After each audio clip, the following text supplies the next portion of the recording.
antes de nós darmos início à nossa reunião, nós gostaríamos de pedir aos companheiros com aparelho celular o favor de desligar para que não haja nenhuma interferência durante os nossos estudos. E vamos ler então uma paginazinha do livro Para Sentir Deus, de Vanderlei Oliveira, pelo Espírito Hermance Dufour. A lição de número 12, Fé. E ele lhe disse: tem bom ânimo, filha, a tua fé te salvou, vai em paz. Lucas, capítulo 8, versículo 48. A fé é o fio condutor que liga o homem à essência da vida. Conectados a ela, encontramos o suprimento necessário para alimentar nossas forças e superar nossa fragilidade. Ela é a porta pela qual qualquer um de nós pode passar para ouvir a voz divina de Deus na acústica da alma, orientando nossa consciência. É a energia da alma que constrói pontes de criatividade entre nossos problemas e suas respectivas soluções. É a força afetiva capaz de manter nossa esperança viva no coração. É a luz que se derrama de nosso ser, iluminando e criando a bênção do otimismo, da coragem e da alegria. A fé talvez seja o maior presente que Deus nos ofereceu na caminhada evolutiva, porque sem ela podemos chegar a ponto de negar a própria existência, e quem nega existir padece a dor da descrença no reino da alma. E a descrença, considerada como a doença da ausência de sentido para viver, é, sem dúvida nenhuma, a prova mais dolorosa que pode enfrentar o espírito que não quer vencer seu egoísmo. Só mesmo quando optamos pelo egoísmo cristalizado, a fé debanda. Quem ama, ilumina-se de fé. E quem crê, envia fios de luz a Deus para com ele manter uma sublime comunhão de paz, saúde e progresso incessantes. Graças a Deus. E eis-nos aqui, Senhor Jesus, nos apresentando para essa tarefa que o Senhor nos confia. Que nós possamos ser dignos de aqui estarmos, Senhor, e recebermos o vosso auxílio, as vossas bênçãos e a vossa proteção. Abençoa todos nós que aqui estamos. Fortalece a nossa fé e a nossa coragem para vencermos a nós mesmos e caminharmos em direção a Ti, Pai. Agradecemos a vossa bondade, mas rogamos nesse momento. Abençoa nossa Andréia, que nos trará o estudo da tarde de hoje. Que a vossa luz e a vossa inspiração possam intuí-la, para que ela possa explanar o Teu Evangelho com todo amor.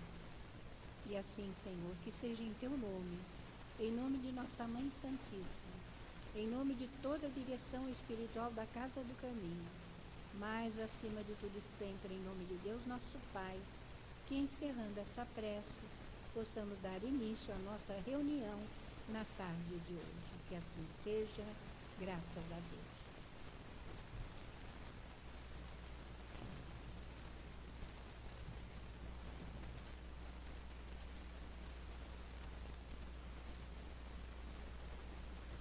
Graças a Deus, né, meus amigos? Que bom que a gente está aqui mais uma sexta-feira para estudar, não é? E hoje seria a nossa Sandra Saldanha e eu vim para substituir ela na tarde de hoje. E nós vamos estudar o capítulo 6 e 7, a fé religiosa, condição da fé inabalável. Então nós vamos ler o item 6 e o item 7, e aí eu começo a explanar sobre o assunto, tá bom? Então vamos lá. No item 6, os espíritos trazem assim para a gente. Sob o ponto de vista religioso, a fé é a crença nos dogmas particulares que constituem as diferentes religiões. E todas as religiões têm seus artigos de fé. Quanto à fé, ela pode ser raciocinada ou cega. A fé cega nada examina, aceita sem controle o falso como verdadeiro e se choca a cada passo com a evidência e a razão. Levada ao excesso, ela produz o fanatismo. Quando a fé se baseia no erro, cedo ou tarde desmorona, mas a quem tem por base a verdade, garante o futuro, porque nada tem a temer do progresso das luzes. Porquanto, o que é verdadeiro na sombra, também o é na claridade. Cada religião pretende ter a posse exclusiva da verdade. Porém, preconizar a fé cega sobre um ponto de crença é confessar sua impotência para demonstrar que está com a razão. Vou parar aqui no 6, depois a gente lê o 7. Então, eu vou comentar primeiro essa parte do 6. Então, aqui ele está trazendo para a gente, primeiro, a fé do ponto de vista religioso, não é? E aí ele traz uma ideia para a gente, primeiro, sobre a questão de que todas as religiões, né, todos os dogmas, eles têm seus artigos de fé. E é verdade, não é?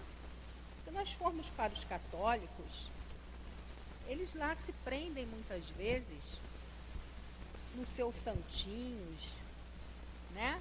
Nos seus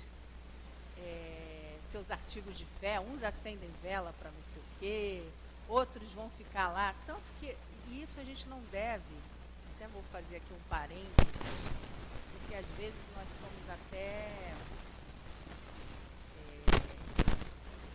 não vou dizer vocês, mas às vezes eu mesma, na minha santa ignorância e às vezes na minha imaturidade espiritual, quantas vezes, jovenzinha, eu falava, quanta bobajada, a pessoa está ali se prendendo ao seu santo, né?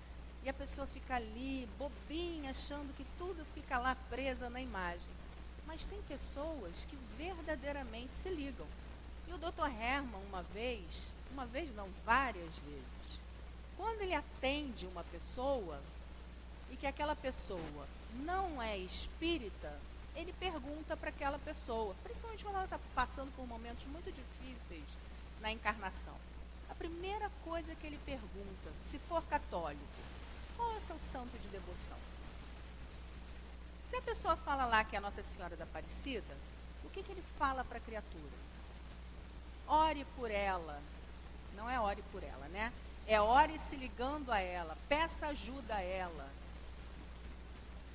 Peça para que ela te ajude a atravessar por esse momento.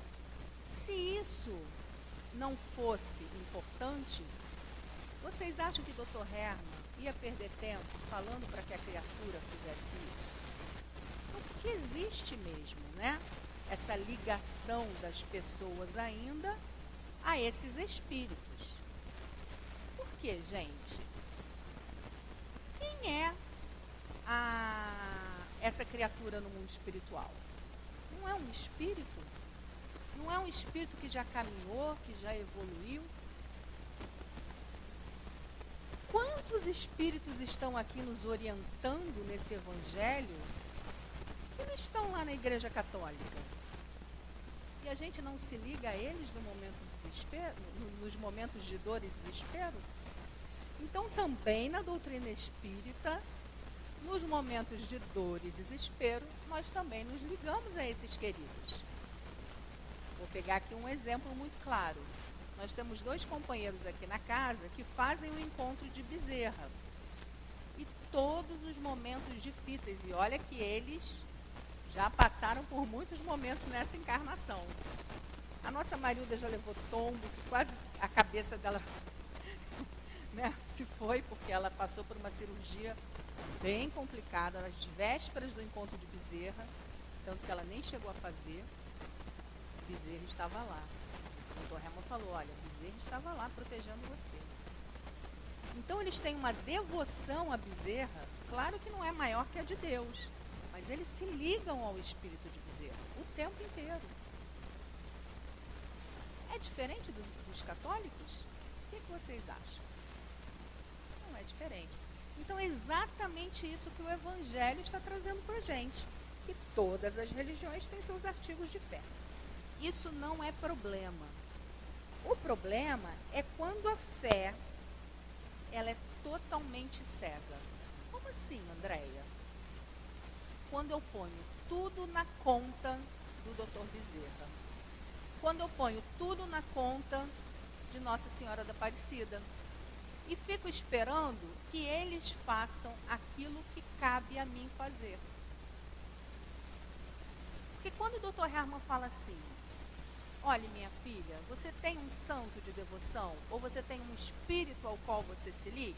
Aí eu falo lá, Dr. Hermann, o meu espírito, por exemplo, eu passei situações na minha vida muito difíceis, por causa da minha mediunidade, por causa das minhas questões internas particulares.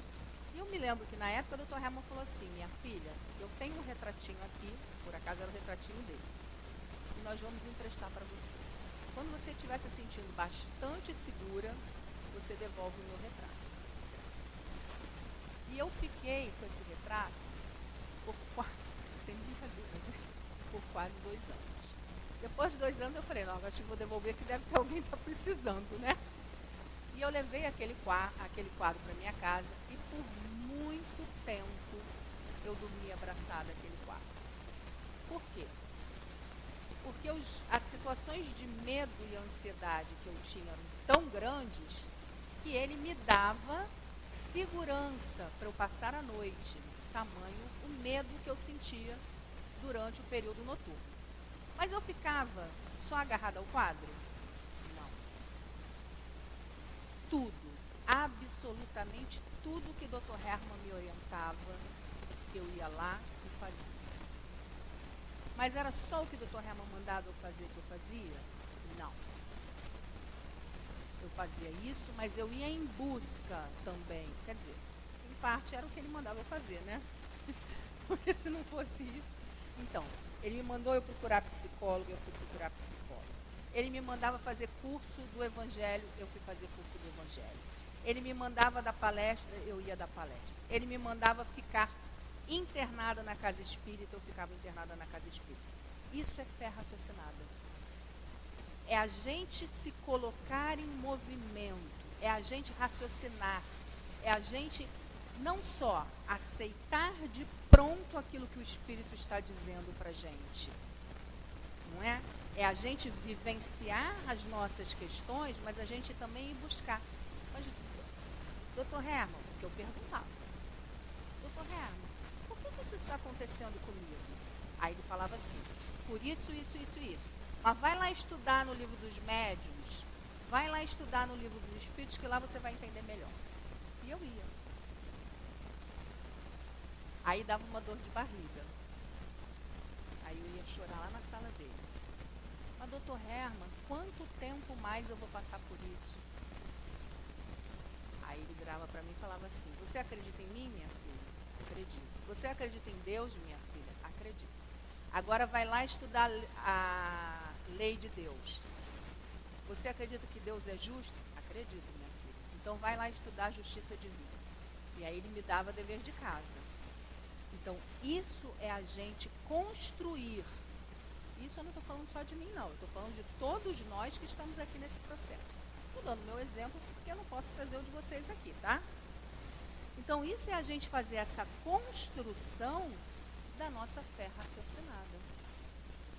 Porque se nós ficamos esperando apenas o que as pessoas falam, não é? Ah, mas olha só, você vai encontrar a cura. E eu fico esperando a cura cair no meu colo. Gente, a cura não vem. Olha a montanha. Eu tenho que ir na montanha. A montanha fica ali parada. Se eu não for atrás da montanha, a montanha vai continuar no mesmo lugar. Eu tenho que ir atrás da montanha. Eu tenho que superar o obstáculo. O movimento de busca de melhoria, ele tem que ser meu.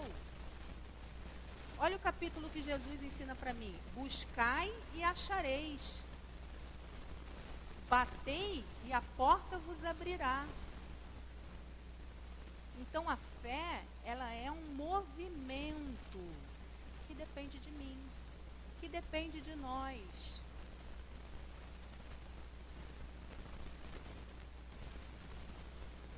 Vamos continuar aqui.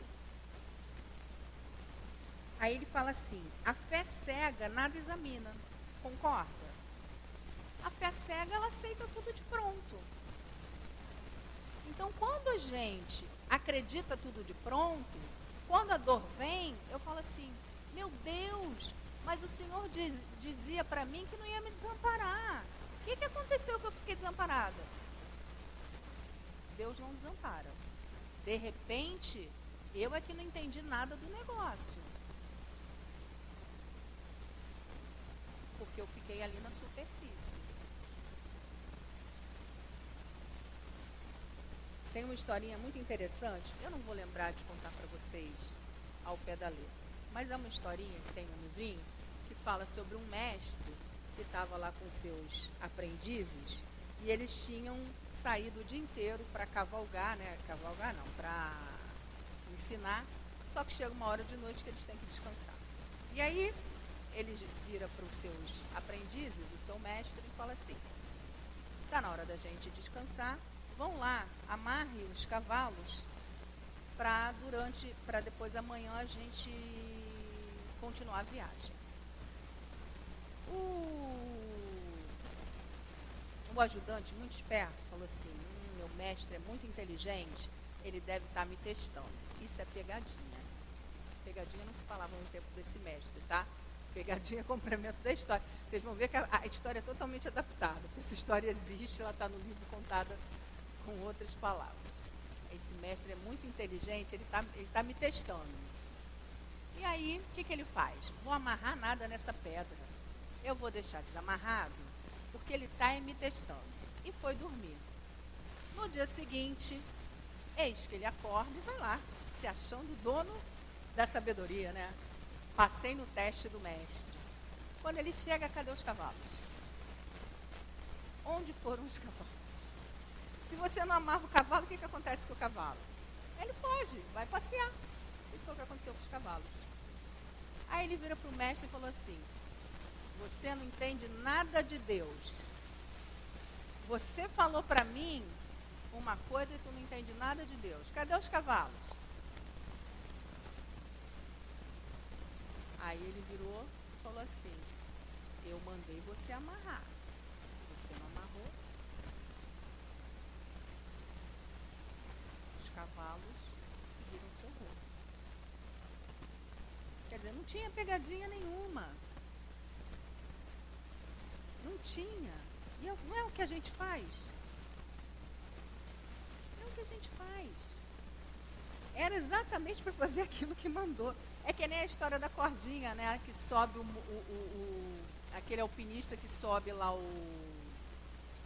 a montanha e ele está lá pertinho do chão. Não sei se vocês conhecem essa história, que é bem batida em palestra também.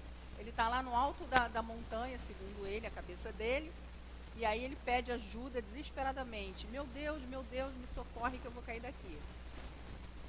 Só que ele fica ligado lá no toquinho da árvore e não solta. No final da história ele morre e ele estava pertinho do chão. Porque o quê? Ele não confia. Então muitas vezes a gente pede ajuda e não confia. A fé cega é isso, né? A gente quer acreditar cegamente naquilo, mas não raciocina. E não é isso que Deus nos ensina. A gente tem que raciocinar. A gente tem que buscar. E aí, o que isso tem a ver com doutrina espírita? Início da doutrina espírita, mediunidade. O que vocês acham? Vamos pensar lá em Kardec no início da mediunidade? No início da mediunidade não, no início da doutrina espírita. Kardec, ele vê o fenômeno das mesas girantes. E ele estava aberto para o fenômeno. Mas ele não estava acreditando naquilo de pronto. Mas ele não se fechou. Não foi? Ele estava aberto e ele foi, através do seu olhar, através do seu método científico de observação, dar uma chance para o método. E aí ele foi lá analisar. Opa, não foi de pronto, mas ele esperou um tempo. Quando as mesas começaram a fazer algo que não era próprio de mesa, ele falou, opa, vou observar porque alguma coisa está estranha nisso aí. Mesa não fala. E através do raciocínio e da observação, ele foi lá entender todo aquele processo que estava por trás daquele fenômeno. E muito interessante, porque enquanto os cientistas ficaram parados ali numa questão, ele vira e fala assim, nossa, como vocês são... Ele fala do cientista, né? Ele tem uma frase que ele fala assim, nossa, vocês são bastante interessantes. Vocês... como é que ele fala? Vocês acreditam num simples microscópio, micro-organismo, né? Num simples bichinho, que ele pode gerar pela geração espontânea, mas vocês não acreditam que um ser como os espíritos podem dar vida temporária a uma mesa. E ele, aberto àquilo, ele consegue, através da observação, depois entender aquela nova ciência. Porque até então ele não sabia como se processava. Mas como ele não ficou fechado, os próprios espíritos conduziram para ele e trouxeram a resposta para ele. E o que ele fez ali? Fé raciocinada, né? Através da fé raciocinada, ele foi chegar ao fenômeno das mesas girantes. E é isso que a gente tem que fazer. A gente não deve aceitar de pronto. Não é porque a gente está aqui na casa espírita e a gente ouve, de repente, um lascar de madeira aqui, que a gente vai dizer que é um espírito se manifestando. Não é? Não é porque na nossa casa o chuveiro, de repente, começa a funcionar do nada, que é uma manifestação espírita que está acontecendo na nossa casa. Tem que usar a fé raciocinada. Isso é muito interessante porque a minha filha, ela, quando começou a estudar livro dos médiuns, ela estava nessa fase de manifestações espíritas, né? E aí, tudo bem que na minha casa tem muito médium de efeito físico, mas existe também um problema de questão de torneira. Então, quando abria a torneira da minha cozinha, o chuveiro dela acionava. E ela ficou apavorada com isso, porque era tudo, né? Parecia que era espíritos. Até o dia que eu falei, não, filha, olha só. Nem tudo são espíritos. Isso aqui é um fenômeno mecânico da torneira, hidráulico, obrigado, hidráulico da nossa torneira. Mas até hoje ela conta, aí quando tinha um bonequinho lá do meu filho, esse era perturbado mesmo. Aí nós tínhamos um bonequinho, aí eu falei para ela, esse bonequinho não. E aí a gente tem que levar o outro a raciocinar. Esse bonequinho é efeito físico mesmo. Porque esse bonequinho está lá embaixo, nós todos estamos aqui em cima, ninguém aciona o botãozinho dele, porque ele tinha que acionar um botãozinho que tinha aqui nele. O bonequinho está de barriga para cima, o boneco está lá embaixo, ninguém está tocando no bonequinho, não tem gatinho, não tem bichinho na minha casa. Não tem nada encostando no bonequinho. Daqui a pouco o bonequinho dispara para lá. Isso a gente diz que é um fenômeno de efeito físico. Aí ela, tá bom. Então a gente tem que fazer o outro raciocinar em cima disso. Né? Isso é bastante interessante da gente falar, porque senão também, daqui a pouco tudo são espíritos, não é? E Kardec também faz a gente raciocinar assim no Livro dos Médiuns.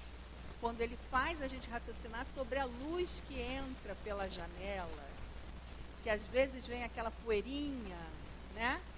A nossa Alba contava que ela tinha uma sobrinha que já desencarnou, e que quando entrava essa poeira pela janela, e ficava um monte de coisa, essa suspensão de poeira, a sobrinha dela olhava e falava assim, tia Albinha, espíritos, espíritos. Não, não eram espíritos. Era apenas uma suspensão de poeira. E a gente tem que falar para o outro, né? Porque sim, estamos cercados por espíritos, mas nem sempre são os espíritos ali, não é? Então vamos lá dar continuidade aqui. Quando a fé se baseia no erro, cedo ou tarde desmorona. Mas a que tem por base a verdade garante o futuro, porque nada tem a temer do progresso das luzes. Não é isso que aconteceu com a doutrina espírita? Até hoje nós estamos aí com a doutrina espírita. Por quê? Baseada na verdade, não é? Até hoje a gente tem aí os fatos acontecendo e se comprovando. É muito interessante, uma vez eu ouvi essa palestra de uma companheira do Leon Denis, que estava falando exatamente sobre essa parte da fé raciocinada sobre a mediunidade, e ela estava falando uma coisa, os espíritos, eles não respondem tudo para a gente, não é? Por quê? Porque a doutrina espírita ela não está fechada, a ciência não é fechada, né? A ciência ela vai, Kardec mesmo diz, à medida que vocês forem evoluindo moralmente, as revelações também, se tiverem que vir, elas virão. E os espíritos vão poder explicar as coisas que não puderam explicar todas elas com maior precisão para vocês. Mas eles não deixam de nos responder. Quantas vezes a gente escuta nos estudos, né? Eu faço parte do estudo do Livro dos Espíritos para o encontro de carnaval, e quantas vezes quando eles vão fazer, agora não sei se existe, mas assim, eles contam pra gente, né? Que quando o Altivo era vivo e eles tinham essas reuniões, isso também a gente lê naqueles livros deles que quem faz a organização é o Mário Coelho. Como é que é o nome daquele livro, meu Deus? Instruções dos Espíritos. Que eles fazem normalmente é Baltazar e Dr. Herman.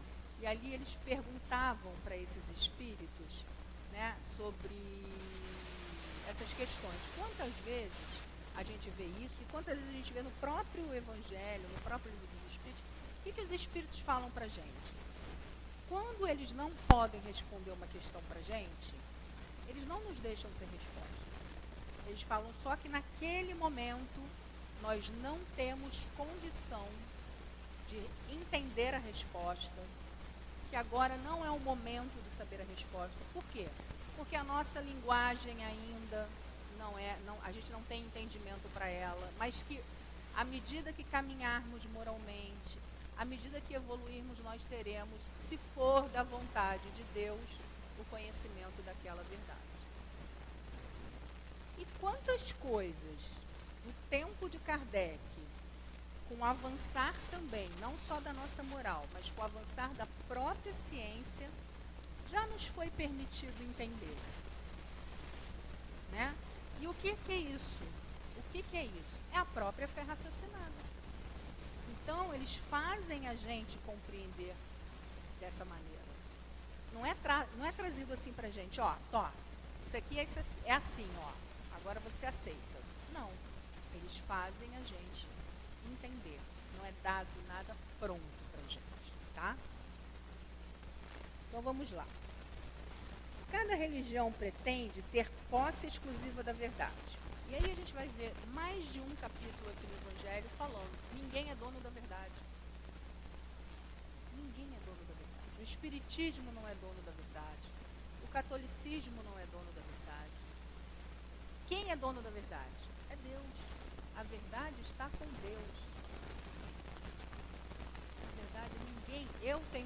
Eu posso ter uma parte da verdade, ela vai ter uma parte da verdade. Cada um aqui tem uma parte da verdade. Mas o único detentor da verdade é Deus.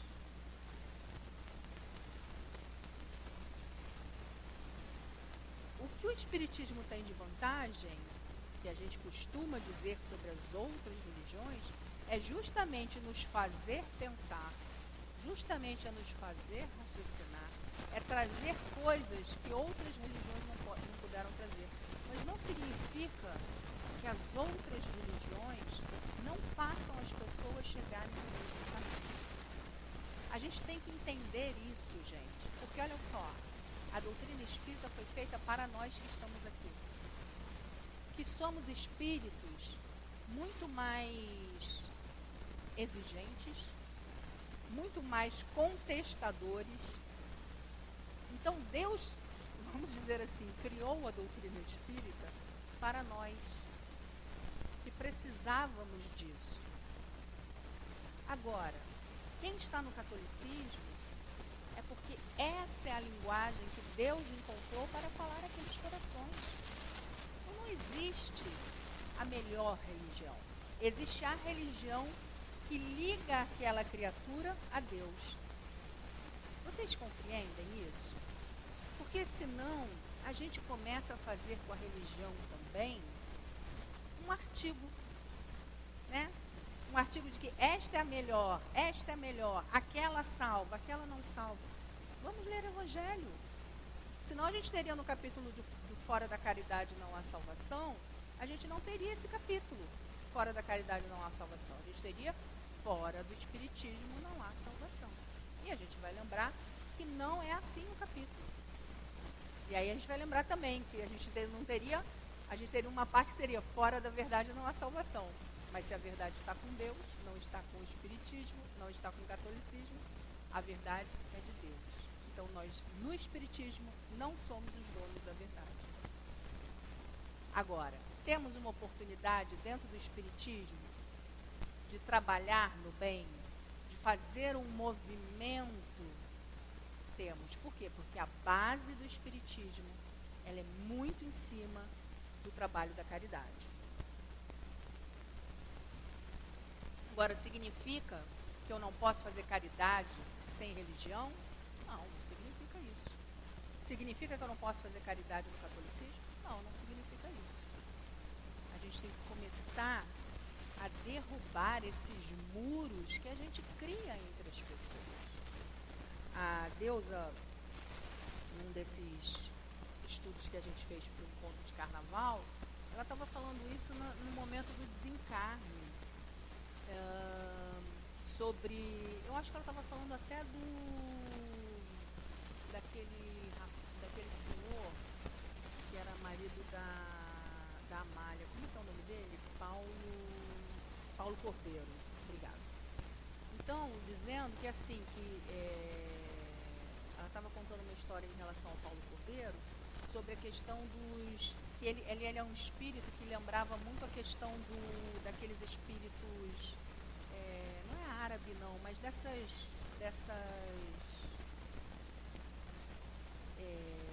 dessas tribos mais,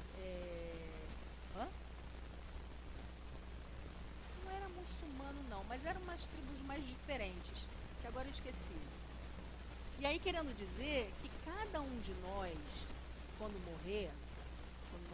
desencarnar, que aí eu prefiro desencarnar e morrer também, mas senão eu vou ficar solta por aí. A gente vai precisar ser recolhido por aquelas pessoas das quais a gente faz parte. Então assim, se nós somos espíritas, nós vamos precisar da nossa tribo. Se nós somos católicos, nós vamos precisar da nossa tribo. Se nós somos muçulmanos, nós vamos precisar dos muçulmanos para nos recolher, daqueles que nós nos identificamos, né? Porque senão fica difícil na hora do recolhimento a gente se identificar. Então, o quanto era importante a gente não ter esses muros entre a gente, para que no momento até do desencarne a gente poder ir bem. Parece que eu estou fugindo, mas não é não. É porque como eu estou falando isso na religião, na fé, na hora do desligamento, isso também vai fazer diferença, né? Então vamos lá. E aí por que eu dei o exemplo dele? Porque quando ele fez o desligamento, ele viu essas diferentes...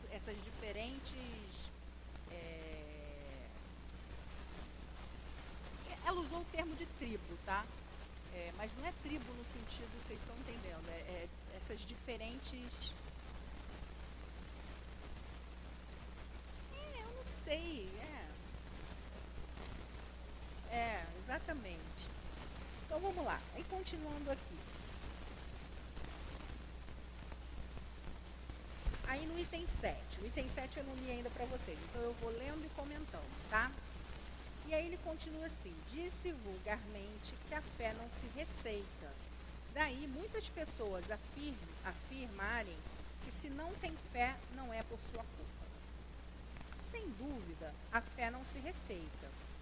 E o que é ainda mais justo, a fé não se impõe. Não, ela não se receita, mas se adquire, e não há ninguém a quem não seja recusado possuí-la, mesmo entre os mais refratários. Nós falamos de verdades espirituais fundamentais, e não desta ou daquela crença particular. Quer dizer, tudo bem, a gente não receita, a gente não impõe, mas a fé é algo que está dentro de nós, porque a fé é algo divino. A fé é colocada dentro de nós. Nós nascemos com ela. É algo que foi colocado por Deus dentro de cada um de nós. Claro que uns vêm com aquilo mais exacerbado, não é? E outros vão precisar trabalhar isso. Uns vêm até com a fé mais para as questões materiais, né? Tem pessoas que parece até um negócio, né, para a questão material, que só foca naquilo. Mas não significa que a gente não pode, de alguma maneira, ajudar aquela pessoa até a desenvolver a fé dela, a focar a fé dela para a questão que interessa nessa encarnação. Nós falamos de verdades espirituais fundamentais, e não desta ou daquela crença particular. Não é a fé que deve ir até eles, são eles que devem ir ao encontro da fé, e se a procurarem, com sinceridade a encontrarão, porque foi aquilo que eu disse, a fé está dentro de nós. Tende, pois, como certo que aqueles que dizem, não desejamos nada melhor do que crer, mas não o podemos, o fazem apenas com os lábios, não com o coração, visto que ao dizerem isso, eles fecham os ouvidos. As provas, no entanto, são muitas à volta deles, porque então se recusam a vê-las. Em uns é pela indiferença, em outros pelo medo de serem forçados a mudar seus hábitos, e na maioria pelo orgulho que se recusa a reconhecer um poder superior que os faria inclinar-se diante dele. Porque isso é verdade, né, gente? O que mais a gente tem prova nessa vida é do poder da fé. Se a gente ainda for olhar num país como o nosso, com tantas histórias de superação, a gente vê tanta história de fé, né? A gente vê tanta história de superação em lugares em que às vezes a miséria é tão grande, em que a dor é tão grande, e a gente vê cada história linda, né? Em que é o que ele diz aqui, o Evangelho. Muitas vezes, por orgulho, por vaidade, por aqueles sentimentos que ainda fazem parte de nós, espíritos imperfeitos, num mundo de provas e expiações, nós não queremos ver, mas não significa que nós não temos esses sentimentos lá dentro de nós guardados. Eu vou falar rapidinho, por exemplo, a Patrícia estava contando aqui, antes da gente começar a palestra, ela pediu para a Kilsen se ela podia fazer uma campanha para doar sangue. E ela ia reverter nessa campanha latas de leite para as crianças. Pessoas que não são da casa. Pessoas que, de repente, não precisavam ir doar, não precisavam fazer nada disso. Ela estava lá na casa dela. Mas ela conseguiu ali, devagarzinho, fazer com que as pessoas fizessem isso. Ela podia ter se contentado com tantas latas, mas aí ela foi, conversou com o pessoal do Lenin, se mobilizou e vão conseguir amanhã entregar tantas latas para a Casa do Caminho. Então são esses movimentos que a gente vai fazendo, que a gente vai movimentando até no outro, né? a vontade de fazer uma outra ação. Ela começou ali, é um cadinho. Aí pode ser que alguém se inspire na ideia dela para fazer uma campanha igual. A Fátima, por exemplo, ela foi, aliás, várias ações também. Ela está lá inspirando os jovens dela a fazerem a diferença. Então, por exemplo, nós estamos com bastante problema para iniciar o bazar. Ela está lá devagarzinho, tirando, e olha que tem pouco trabalhador. Ela tira um trabalhador para botar lá embaixo, um ou dois, eles montam o bazar, e ela está movimentando um sentimento de amor ao próximo, né? De trabalho para gerir uma coisa que a casa precisa, e várias outras ações. Então a gente vai vendo que são ações que todos poderiam estar em casa, sem fazer nada pelo outro.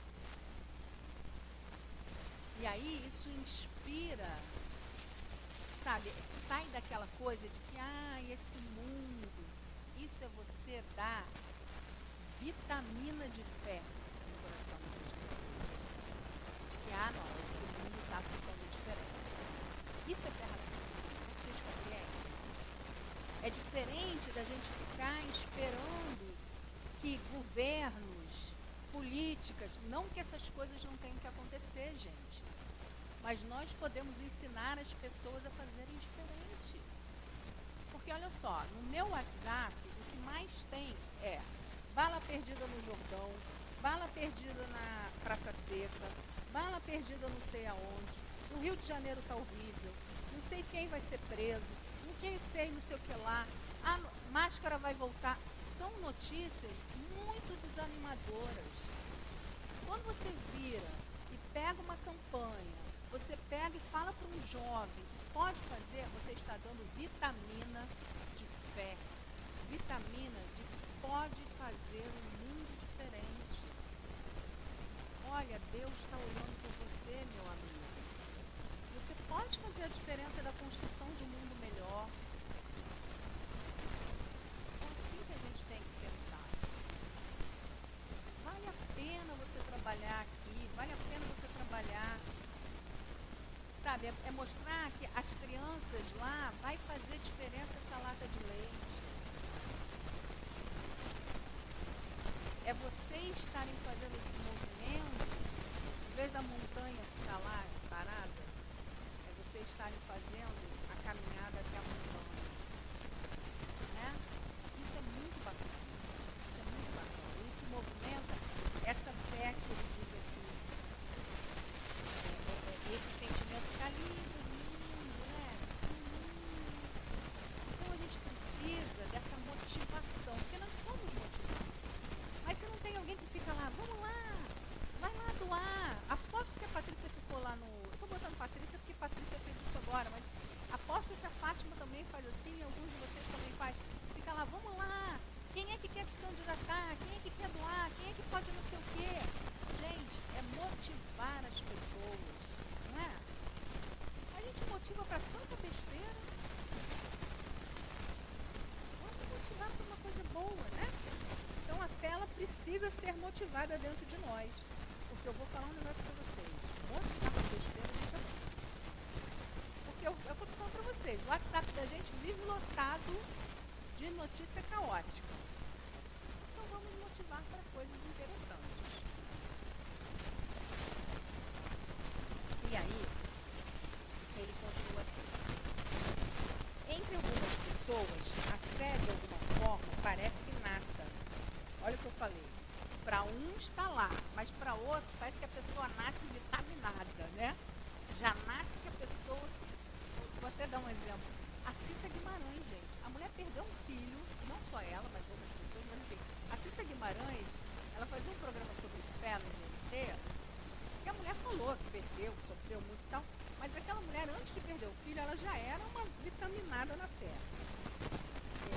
Parece nada, uma centelha é suficiente para desenvolvê-la. Essa facilidade em assimilar as verdades espirituais é um sinal evidente de progresso anterior. Então vamos tirar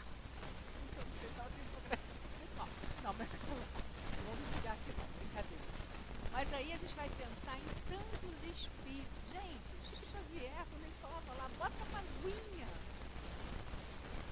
Espírito superior, né? Não vou dizer superior, mas em vias de.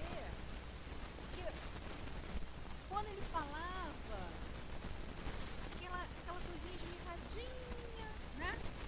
Mas dava uma coisa, você falava assim, não, você é igual a ele.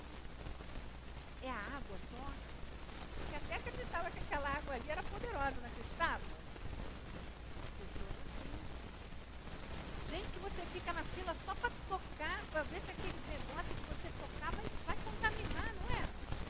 Gente, será que se eu der a mão para ele mesmo, eu vou pegar alguma coisa? Porque a pessoa passa essa condição de que o negócio é bom. Por quê? Trazem esse sinal evidente de progresso anterior. Em outras, ao contrário, elas só penetram com dificuldade. Por enquanto. Por enquanto. Porque é um progresso, é um processo e é um progresso. Sinal não menos evidente de uma natureza em atraso. As primeiras já acreditaram e compreenderam trazerem ao renascer a intuição de que sabiam sua educação está feita. As segundas têm tudo a aprender. Sua educação está por fazer. Ela, porém, se fará. Se não for terminada nessa existência, será em uma outra. Gente, e a frase de Chico, mas se vocês forem para a internet, vocês procurem lá, frases motivacionais, o que mais sai para mim. Parece até a frase que o Chico fala sempre, mas a gente não tem como mudar o passado, mas o presente, o minuto seguinte, o segundo seguinte, a gente tem que fazer diferente o tempo inteiro. Sabe, isso tem a ver com maturidade mesmo, isso tem a ver com possibilidade. Eu brinco, agora eu brinco, tá? Mas eu costumo falar para minha terapeuta, só ela que pode falar isso para mim. Se alguém falasse para mim antes dela, é que eu tô vendo. Se alguém falasse isso antes dela ou de Dr. Herman, eu não ia gostar. Mas ela uma vez virou para mim nessas terapias, ela falou assim, Andréia, o seu problema é que você é muito imatura. Gente, no dia que ela falou isso para mim, deu um clique no meu cérebro. Daí, eu dei um pulo. A minha terapia melhorou, a minha vida melhorou. Eu comecei a ser mais amável comigo. Eu comecei a ser mais compreensível comigo. Aí, 3 semanas depois eu voltei para terapia, ela queria me dar alta. Olha que maravilha. Só porque ela falou que eu admiti. Mas será que foi só isso? Foi, gente. Ela falou isso para mim no momento certo. Eu estava preparada. E se ela falasse isso para mim antes da pandemia, eu nunca mais ia não. É um processo. Quando ela falou isso, eu já estava pronta para amadurecer. Nesse meio tempo, eu tinha uma frase que isso deve estar gravado em alguma palestra aqui da Casa do Caminho, que eu falava assim, eu detesto cozinhar, eu detesto não sei o quê. Gente, eu estou cozinhando, olha que maravilha. Eu agora tenho rotina, gente, porque eu cresci. Eu agora não fico mais no discurso de criança. Dr. Herman deve estar... muito trabalho de Dr. Herman, muito trabalho da minha terapeuta. Mas olha só. E fé de que eu ia conseguir. Então, nós temos essa possibilidade. E não é de uma nova existência, é nessa existência. Nós temos essa possibilidade. Nós estamos aqui toda semana ouvindo a mesma coisa, toda semana nos ajudando, ouvindo a dor dos amigos, dos companheiros, os companheiros nos ouvindo. Então, nós temos essa possibilidade. E aí, para finalizar, a resistência do incrédulo é preciso convir, quase sempre, é devida mais à maneira como lhe apresentam as coisas do que a ele mesmo. Para se ter fé, necessita-se de uma base, e essa base é a compreensão perfeita daquilo em que se deve crer. Para crer, não basta ver. É preciso principalmente compreender. Não é verdade? Quantas pessoas veem o fenômeno espírita? Quantas pessoas estão na sala com o Dr. Hermann e não acreditam no Dr. Hermann? Ou nem acreditam que é Dr. Hermann? Então não basta ali estar na sala com o Dr. Hermann. Tem que acreditar que estão diante de um espírito. Para quê, gente? Para estar desnudos diante do espírito. Porque aí, quando a gente está desnudo diante do espírito, a gente dá a guinada. A guinada no sentido, não é a guinada da mudança, mas quando eu estiver com ele, eu vou estar 100% verdadeira. 100% verdadeiro. Compreendem? Aliás, eu estou cheia de compreende hoje, né? Eu estou ficando muito séria, eu estou ficando nervosa. Então, por exemplo, a Neide vai estar lá com o Dr. Hermann. Ela pode até não falar o que ela pensa, mas quando ela falar, ela vai falar de coisas reais. Ela nunca vai chegar e abrir a boca dela para falar uma inverdade para o Dr. Hermann. É isso que eu quero falar. Porque tem pessoas que às vezes esquecem que estão diante de um morto. Ou porque não acreditam que ali está o Dr. Hermann. E tudo bem. Tudo bem. É o que o Dr. Hermann fala. Nem todos que virão até mim é isso? Existe? Então tá, confio em você. Você é professor. Nem todos que estiverem diante de mim acreditam que sou eu. Mas ele fala, não estou preocupado. Eu estou aqui para servir. Quem quiser que venha. E é isso mesmo, não é, gente? Olha a fé raciocinada. Isso é a fé raciocinada. Por quê, gente? Quando nós estamos diante do espírito, como é que nós reconhecemos um espírito? Vibração. Pode falar, o Dr. Hermann podia falar português lá dentro, gente.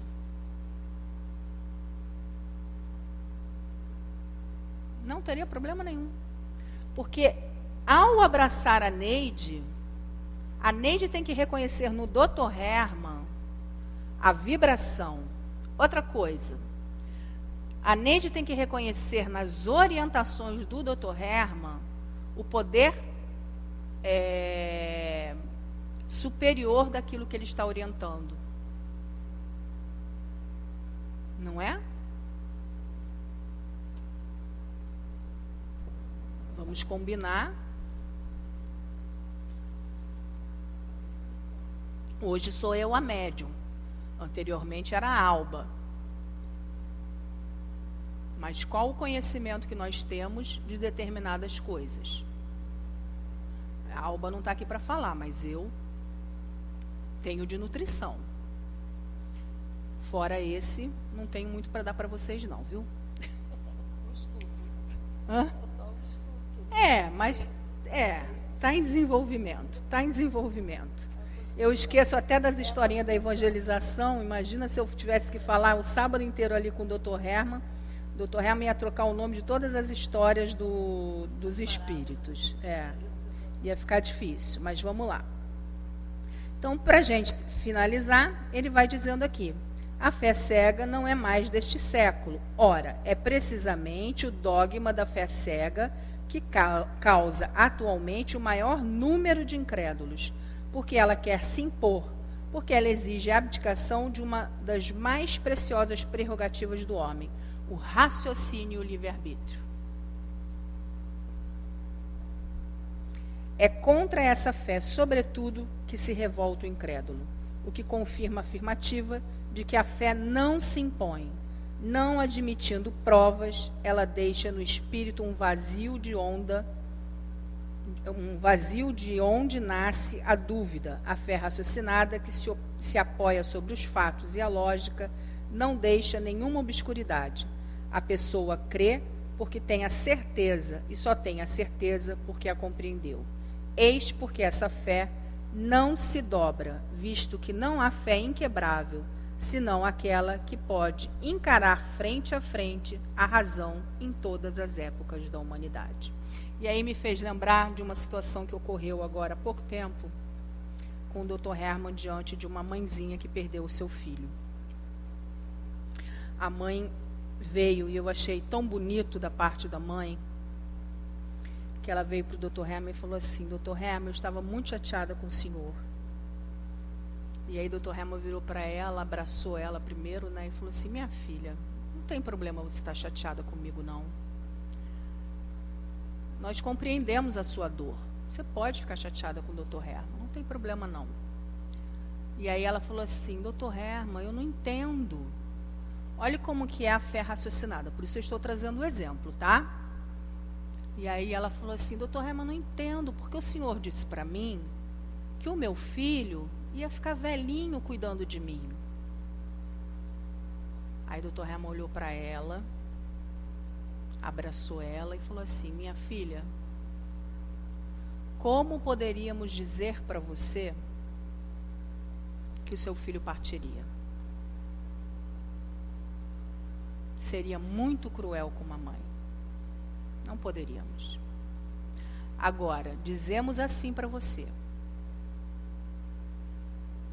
você entendeu de uma forma errada o que falamos. Depois ele deu a explicação para ela do que era dito. Por quê? Ela não é uma pessoa que tem estudo doutrinário.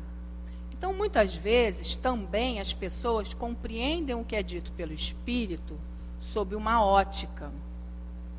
E o que o Espírito estava dizendo não era uma inverdade. O Espírito do filho ia continuar cuidando dela, mas não exatamente daquela forma.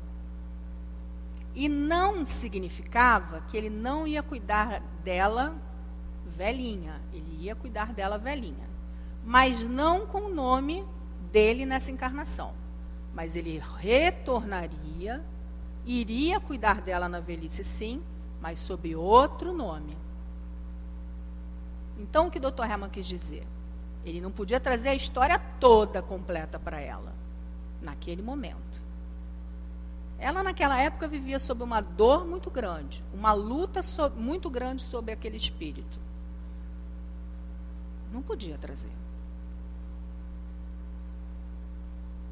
Né? Primeiro que não é nem permitido para um espírito como ele revelar algo dessa maneira. Mas dizendo para ela ficar calma, que no tempo de Deus ela reconheceria o retorno dele. E que sim, ia se cumprir aquilo que ele tinha falado para ela. Então, muitas vezes, a gente vai para o espírito achando que é de uma maneira. E aí, como já aconteceu lá no Leon Denis, que perguntaram para Altivo se a pessoa, acho que era a própria pessoa perguntando, não me lembro, se ela iria melhorar, e na mesma noite a pessoa veio a óbito. Aí vocês vão falar, mas como assim? O Dr. Herman falou que a pessoa ia melhorar, na mesma noite desencarnou? Gente, o que é cura? Às vezes a cura é a partida. Às vezes a cura é a partida. Agora, para nós que somos espíritos ainda, que estamos agarrados à matéria, querendo a cura do corpo, talvez a pessoa ali não soube fazer a pergunta, né? E aí o espírito respondeu, deu a resposta correta. Mas vamos combinar, não é? Muito complicado para o espírito virar para uma pessoa e dizer que a hora dela vai chegar naquele momento, né? Como é que seria o emocional daquela criatura saber que ela vai sair dali e ele vai ser os últimos momentos dela? Não teria condição. É isso, minha gente. A gente tem que lembrar que nós estamos diante de uma doutrina que nos faz o tempo inteiro pensar, o tempo inteiro raciocinar e meditar. Então, não tem problema nós perguntarmos. A gente só não pode, às vezes, é perder a linha, né? Perder o respeito. Que às vezes a gente perde. Isso a gente não pode perder. Mas o fato da gente argumentar, estudar, perguntar, isso é muito bom. Porque a fé cega, ela é, como diz o Evangelho, muitas vezes ela acaba nos atrapalhando. Ela acaba fazendo com que as pessoas desacreditem daquilo e sendo muito mais nocivo para o espírito do que positivo. Agradeço a compreensão, o carinho, o tempo de vocês por estarem aqui na tarde de hoje ouvindo a palestra. Que assim possa ser, graças a Deus.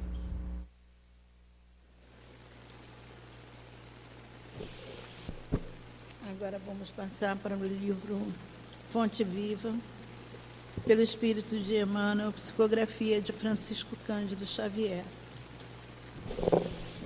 Lição 75, administração. Dá conta de tua administração. Jesus em Lucas, capítulo 16, versículo 2. Na essência, cada homem é servidor pelo trabalho que realiza na obra do Supremo Pai. E, simultaneamente, é administrador, porquanto cada criatura humana detém possibilidades enormes no plano em que moreja. Mordomo do mundo não é somente aquele que encanece os cabelos à frente dos interesses coletivos nas empresas públicas ou particulares, combatendo trincas mil a fim de cumprir a missão a que se dedicam. Cada inteligência da terra dará conta dos recursos que lhe foram confiados. A fortuna e a autoridade não são valores únicos de que devemos dar conta hoje e amanhã. O corpo é um templo sagrado.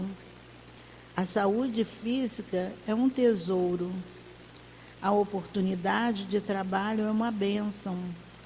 A possibilidade de servir é um obséquio divino. O ensejo de aprender é uma porta libertadora.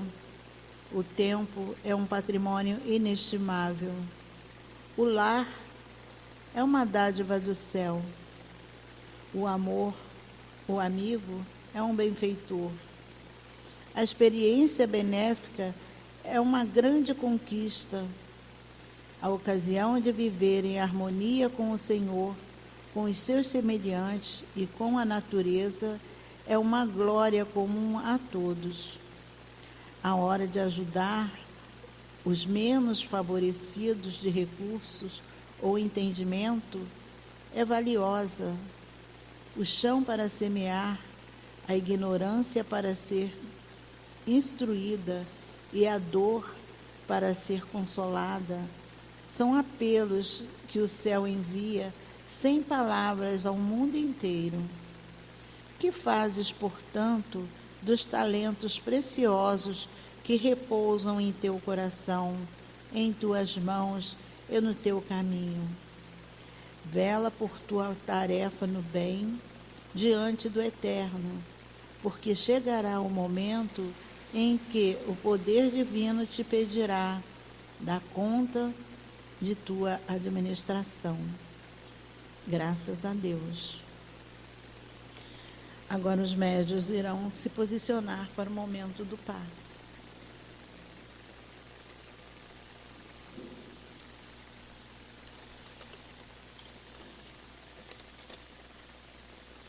Deus, nosso Pai, Jesus, nosso divino médico, queridos amigos espirituais, rogamos as vossas bênçãos de amor, de paz, de equilíbrio e de cura para todos nós que aqui estamos.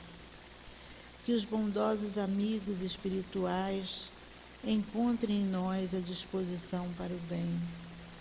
E que seja em teu nome, Senhor Jesus, em nome dos bons espíritos e, acima de tudo, em nome de Deus, que possamos iniciar o passe.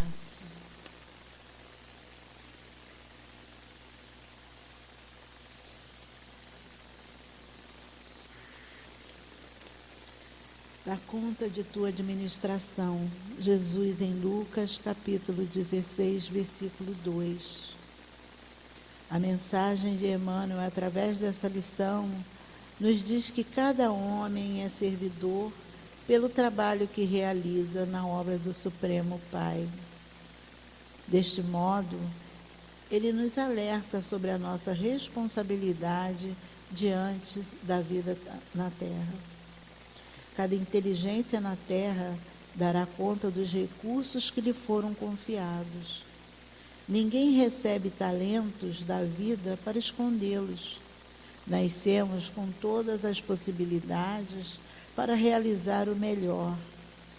Recebemos um corpo de acordo com as nossas necessidades, favorável ao grau evolutivo às nossas necessidades atuais e que precisamos saber administrar. Para isto, precisamos ter disciplina e responsabilidade.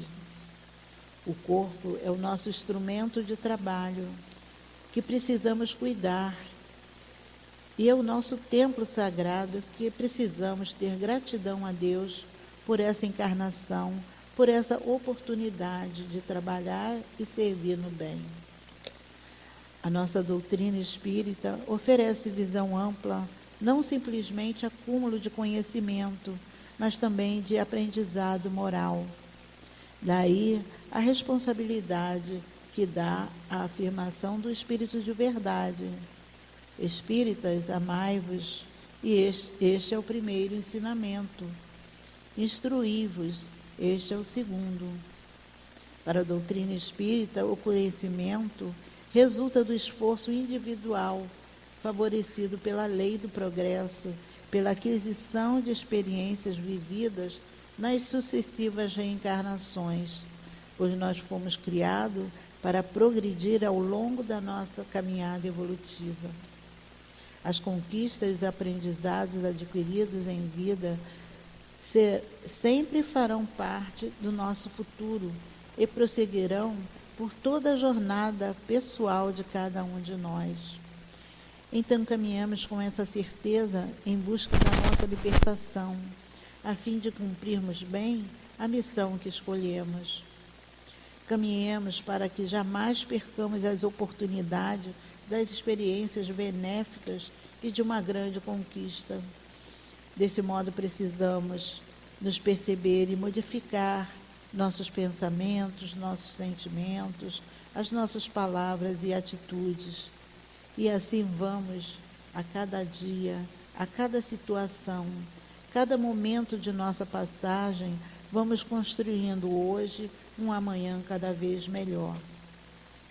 Nós, os aprendizes do Cristo, através dessa abençoada casa do caminho, dessa doutrina, vem nos trazer a luz do esclarecimento, mostrando a responsabilidade que vamos adquirindo gradativamente, pois já sabemos que somos administradores de nós mesmos.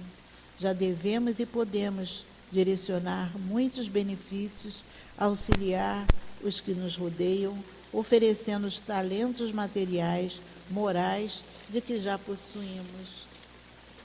Sendo assim, como nos diz Emmanuel nesta lição, a hora de ajudar os menos favorecidos de recursos ou entendimentos é valiosa. Então não percamos mais tempo. Vamos multiplicar o saber.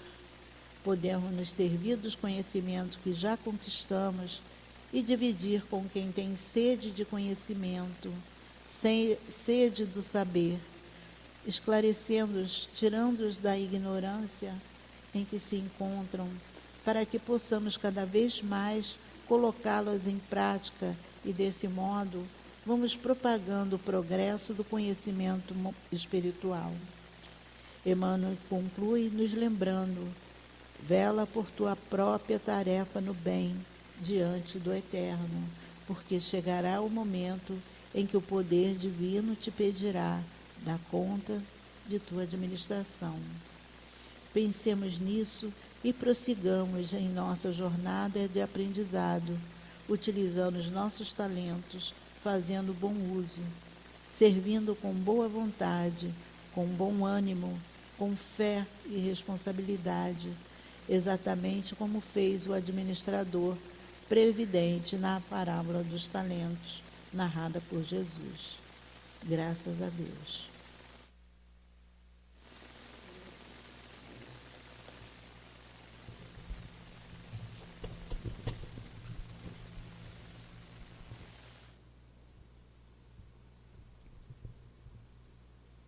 E diante dessa belíssima lição, que nós tenhamos a fé de enfrentar todos os obstáculos que fazem parte do nosso crescimento, fazem parte daquilo que temos que apreender, que somos filhos de Deus, internados neste grande hospital que é a Terra, para purificar os nossos espíritos, para que possamos sim ir ao caminho do nosso Pai. Aqui estamos sim de passagem, mas não somos daqui. E temos que aprender que as dores fazem parte do mundo porque são construídas por nós mesmos. Que ninguém é vítima de nada. Que Deus não castiga ninguém, mas Ele dá a oportunidade para que nós revejamos a nossa trajetória, compreendamos o porquê da dor e possamos aceitá-la como uma oportunidade de refazermos a nossa história de uma forma diferente. E como a Andréia estava falando, que nós não podemos mudar a nossa história, mas nós podemos fazer a nossa história diferente. Nesse aprendizado de construir um mundo melhor, em de sermos verdadeiramente irmãos e de aceitarmos a dor como nossa amiga, como aquela que vai nos apontar o caminho, através da reflexão e do raciocínio, ver que lá adiante, diante dos esforços que realizarmos no dia de hoje, encontraremos uma estrada florida nos aguardando.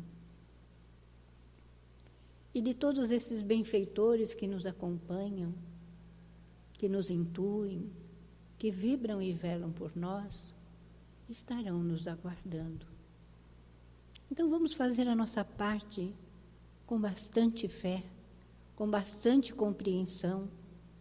Não vamos perguntar o porquê, mas vamos pedir a Deus que nos dê sim a coragem de enfrentarmos tudo, de seguirmos adiante, de irmos ao encontro da nossa renovação e de aceitarmos tudo aquilo que não podemos modificar, porque tudo isso faz parte de nós. E os amigos aí estão, sim, nos acalentando os sonhos, nos dando a esperança e nos dando, sim, um porvir melhor, através dos nossos esforços, através do nosso desejo de que tudo se modifique. E vamos confiar, e vamos ter fé, e vamos fazer com que este mundo se modifique através das nossas tarefas no dia a dia, de fazê-la com amor, de fazê-la sim, em momentos de caridade, olhando para os nossos irmãos, procurando ser empático com a dor do outro, levando a esperança e levando ao ânimo a todos os corações que de nós se aproximarem. Porque esse é o desejo do Pai para todos nós. E a doutrina aí está, tudinha pautada, nos mostrando o caminho que deveremos seguir. Tudo isso depende de nós. E que Deus possa nos ajudar, valorizando a vida, enfrentando os dissabores, removendo as montanhas das dificuldades e acreditando que tudo vai ser melhor a partir da nossa vontade e do nosso desejo que isso se modifique. Muita paz a todos os corações. E reflitam sobre tudo o que foi falado na tarde de hoje. E que cada um compreenda o seu momento na vida. Que assim seja. Graças a Deus.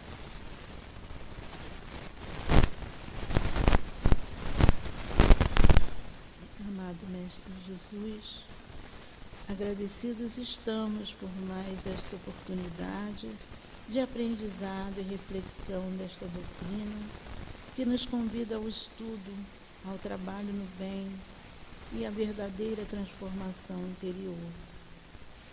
Que possamos sair daqui, deste ambiente, mais fortalecidos, esperançosos do que quando aqui chegamos. Que seja em Teu nome, Senhor Jesus, em nome dos amigos espirituais que coordenam este trabalho e, sobretudo, em nome de Deus, pedimos permissão para encerrar a prece e encerrar de nossa parte as atividades da tarde de hoje. Que assim seja, graças a Deus.